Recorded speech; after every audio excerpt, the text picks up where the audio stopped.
بسم الله الرحمن الرحيم، والصلاة والسلام على سيدنا محمد وعلى آله وصحبه أجمعين. اللهم فرج كرب إخوتنا في السودان وفي فلسطين، اللهم آمين اللهم آمين. السلام عليكم ورحمة الله وبركاته، وأهلا وسهلا بكم في فيديو جديد.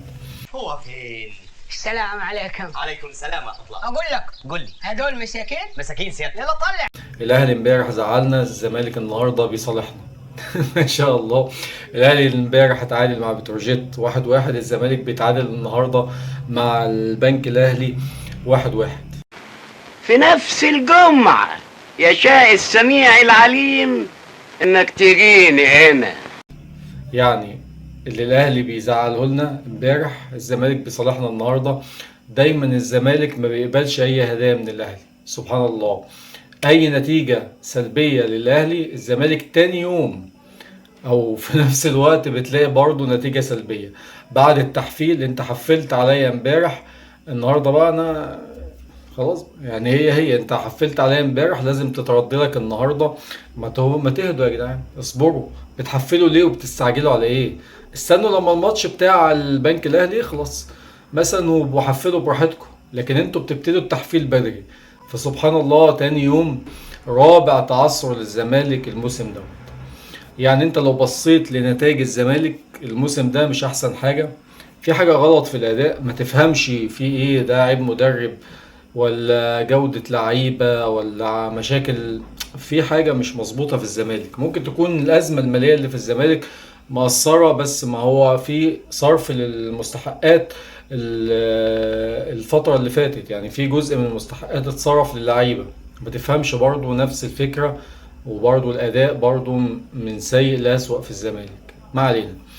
بالنسبة للأهلي، في كلام بيتقال كتير عن رحيل احمد رمضان بيكهام واشرف داري. طبعا الكلام اللي طالع من وليد صلاح الدين بيقول لك الكلام ده مش صحيح، ومفيش الموضوع ده مش مطروح اساسا لرحيل الاتنين دول. وهو اصلا مفيش بديل جاهز ليهم ان الاهلي يجيبه مثلا عشان ايه يفكر في رحيل حد منهم او الاتنين.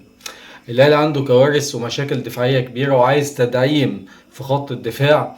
المشكلة دلوقتي في الأهلي ما بقتش فكرة جودة اللعيبة بس، لا، في مشكلة في عشوائية في الأداء. يعني في على المستوى العام بالفريق. يعني انت مثلا لما بيكون الأهلي مثلا في لاعب أو اتنين أو تلاتة مش في حالتهم ماشي، لكن الفريق كله مس باص، الفريق كله مفيش حركة بدون كورة، الفريق كله واقع بدنيا.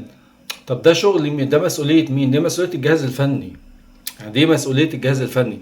ما اقدرش انا اقول لك ان عيب اللعيبه بس، ما هو اللعيبه برضه عليهم عامل، ان اللعيبه ما عندهمش جرينتا، ما عندهمش روح، ما فيش اداء، ما فيش قوه، ما فيش حد حاسس بمسؤوليه. دي مشكله كبيره. المشكله الاكبر ان تحس ان اللعيبه رجلها مش شايلاها، وتحس ان في اخطاء فنيه في المباريات حاصله.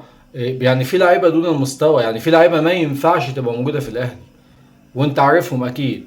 يعني لعيبه كتير جدا مستواها دون مستوى الاهلي وبرضه موجودين ومكملين. انا مش عارف يعني لغايه امتى هيفضل الوضع بقى زي ما هو ماشي كده. حاجه غريبه جدا ان انت شايف المشاكل قدام عينك، الحلول موجوده وانت ما بتحلش. ما هي دي المشكله. يعني معروفه المشكله فين.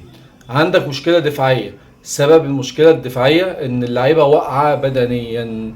مفيش ضغط، مفيش استخلاص كوره، الكوره التانية مش بتاعتنا، الاجنحه ما بترجعش تدافع. دي مشكله كبيره. لان انت لو جيت بصيت مثلا على سكواد الاهلي، في على الاقل 5 6 لعيبه ما ينفعش يلعبوا في الاهلي، فضلا ان هم يلعبوا اساسي. فانتوا بيلعبوا اساسي، ده معناها ان في ذله ممسوكه علينا، على الجمهور او على الاداره او على، مش فاهم ماسكين ذله على مين يا عم، ولا وسطكم مين عشان انتوا بتلعبوا في الاهلي؟